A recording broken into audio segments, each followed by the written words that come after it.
Hello and welcome to our inaugural episode of the Standard Room with Breakfast podcast, brought to you by SiteMinder. We delved into our platform across the more than 100 million reservations that are processed each year, and the number one room type was Standard Room, and the number one extra that guests add on is breakfast, hence the name Standard Room with Breakfast. The intent of this podcast is to meet and get to know people from within our industry who unlock the full revenue potential of hotels. So without further ado, I'd like to introduce our first guest, Marit Connell, who is the Director of Revenue for Toga Far East, or TFE, Hotels. Welcome, Marit, to the Standard Room with Breakfast. It's great to have you as our first guest. Thank you. Thanks for inviting me. Exciting. It is very exciting, and I'm hoping we're going to learn a lot about the industry as we work through this podcast with you today. So, first of all, can you tell us a little bit about your career journey and how you came to be the Director of Revenue for TFE?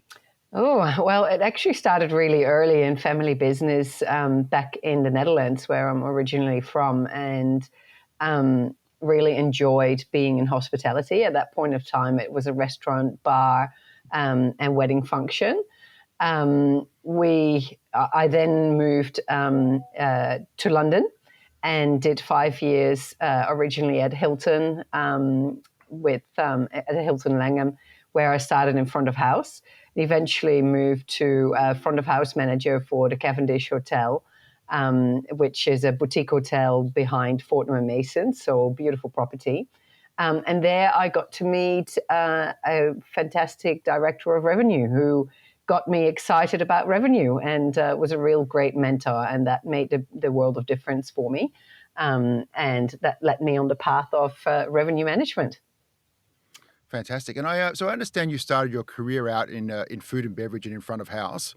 So how has that helped shape your career and made you the revenue manager that you are today? It really gave me a good insight of how operations blend together with revenue, because it gives you a better understanding of what that bottom line might look like. It's not the cost of acquisition of rooms obviously is important too. So it's not about the top line, it's about what happens in the bottom line too. So that was a real eye-opener for me. And I guess it also gave you some pretty good insights on how to engage with customers as well. Absolutely, and how to ensure that we do it the right way, and how we not only from a FIT guest but also from a corporate guest, and all different type of segments. So yeah, it's been a good journey. That was a good start to really get great foundations for revenue management. Yeah, I quite often share with people. I think one of the earliest jobs I had in my career was not in hospitality per se, but actually I worked for KFC in the last few years of my high school education and into university. And I think I learnt more about customers over those years that I've actually learnt since. And I think one of the things I took away is you never want to be in a place that sells chicken and have no chicken. Yes, no.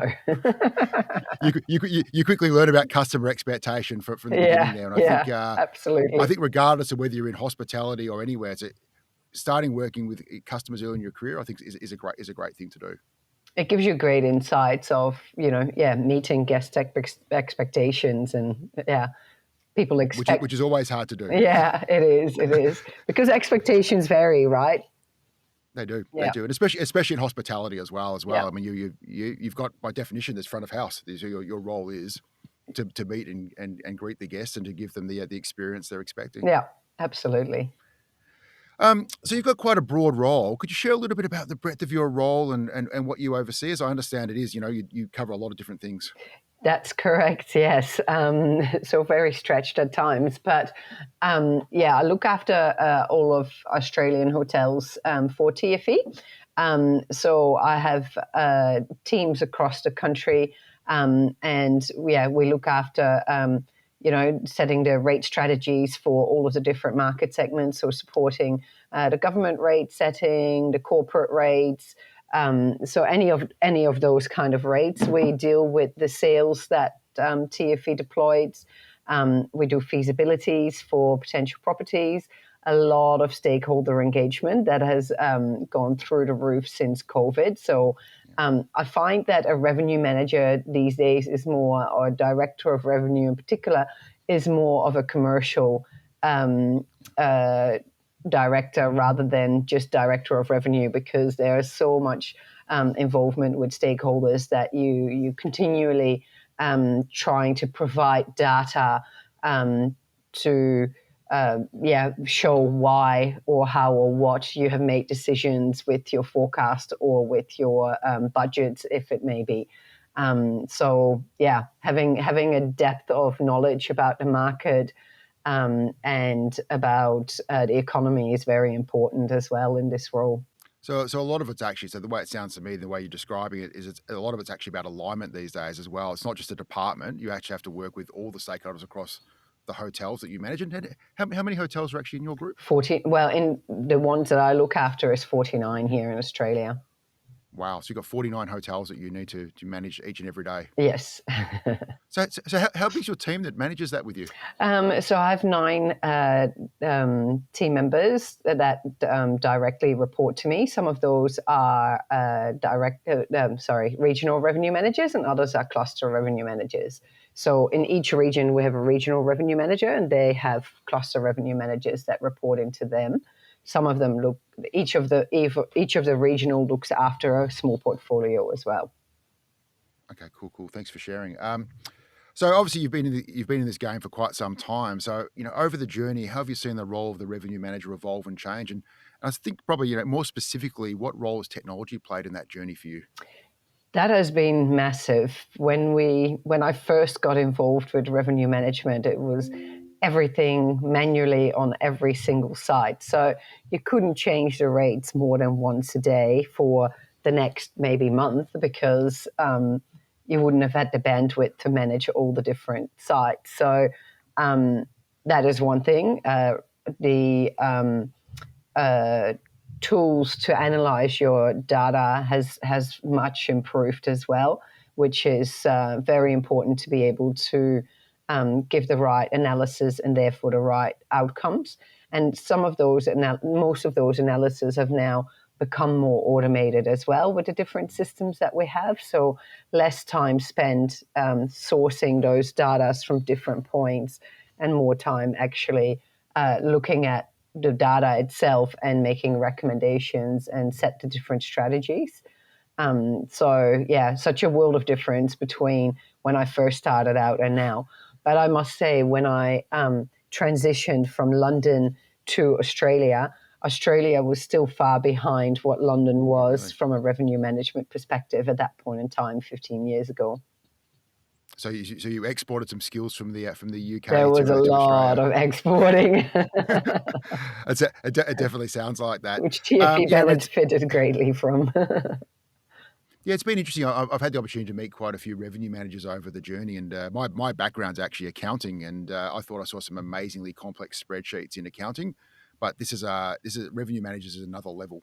It's another level of actual complexity. And you mentioned before in the old days when everything was manual, you're only really changing your rates once a day.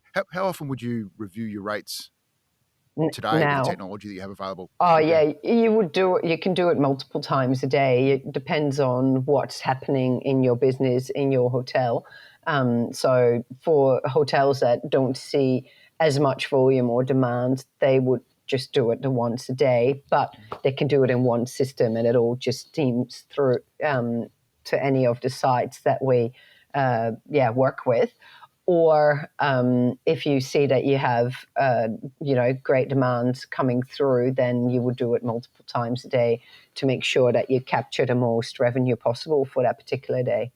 So the technology allows you to be quite dynamic now to thinking about how you would adjust your rates based on demand. Absolutely. And you have real-time data continuously through your own PMS, which gives you then that great insight of what you need to do with your rates. Cool, fantastic. So what would you say what traits make a great revenue manager? What do you need to be able to do on a daily basis to be a fantastic revenue manager if someone was thinking about becoming one? Understanding data, have great stakeholder engagement. So be able to have good relationships with, whether it be owners or whether it be a director of sales or director of marketing or operations. It's really important that you have great skills to manage those relationships. Traditionally, revenue managers were more of the, sitting in a room and just crunching data. But now in this day and age, when we have so much data accessible to us, we are, as I said, much more commercial. So it's important that that you have, those skills as well. And that's why I'm emphasizing on it more. Really be able to analyze data and be able to articulate that. That is a really strong foundation. And then I guess thinking about how you act on that data as well. So it's great to have all this data, but you have to be able to make decisions. You have to make the right strategies and be willing to, try out things and see how they how they go in the market. And then you need to be honest and be able to say, okay, we tried that, it didn't work, or we tried that and we had a great result. So that leads me into our next question, actually. So and I think in all roles as a leader, there's always a balance between the goals of the business and the customer experience. And I think, how do you balance revenue maximization and customer satisfaction and loyalty? How do you try to get that balance right?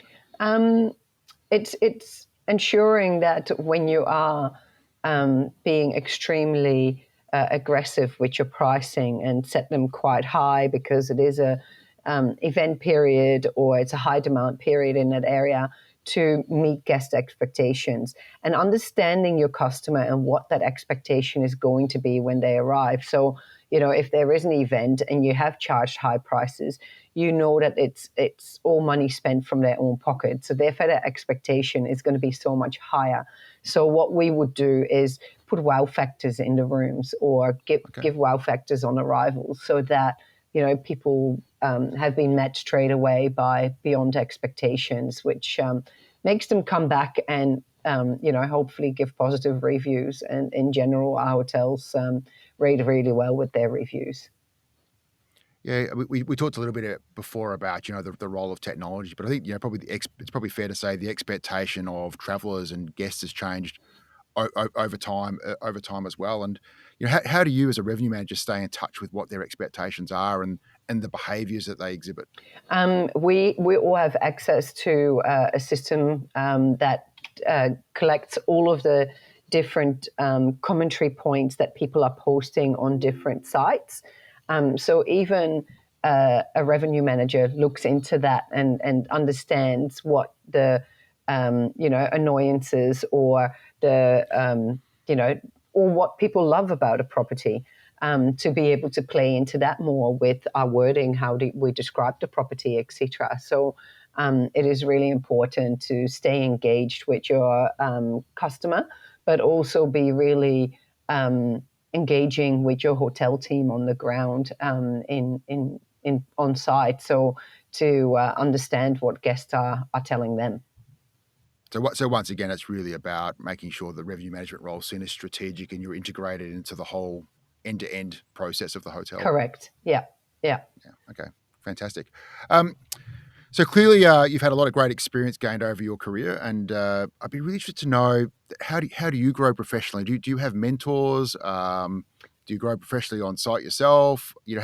How do you tap into the latest and greatest? I've done multiple things over time. So I have had mentors. I have also attended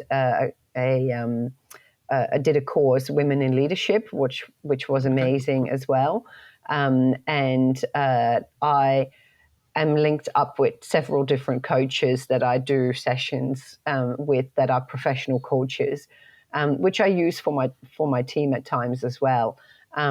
Because there has been such a big shift in management versus being, coaching and, supporting and driving and leading the team has always been a passion of mine. But it's important that you adapt your way of leadership amongst the different personalities that you deal with. And the coaching way is a much better environment for everyone. And as a leader, I am a macro leader, not a micro leader, and that's been a much more successful path than some of the leaderships that I've seen in the past. And you just get so much more done, and you let your team shine in what they are really good at. No, like I completely agree. And I always sort of believe as well that if you don't empower your people, you can't actually expect accountability from them. So, Absolutely. those two come hand in hand. And if you give those people those freedom, then they'll normally reward you very well. Hey, look, it's been great to get to know you, but I've got one final question for you. So, obviously, this is called the standard room with breakfast. When you go traveling or you go on a trip, are you a standard room with breakfast person, or do you book something No, else? I booked something else. Maybe also because I'm in hotels, so I like a Yeah, little bit more space. yeah, And yeah, so we've just booked the Grant Mercure in Bali, where we're heading off to, and lovely. we've booked an executive room So you've got the executive room with breakfast or the with executive room without breakfast. breakfast? With Yes, breakfast. Okay. All right. So you're an executive room with breakfast person. I just yes. thought it'd be worth clarifying that. Hey, look, so thank you so much for making the time available today. It's been really great to chat to you and get some insight into yourself and obviously the TFE group as well. Sure, It's been a anytime. real pleasure and look forward to meeting you again one day. Yes, absolutely. Thank you so much. Appreciate it.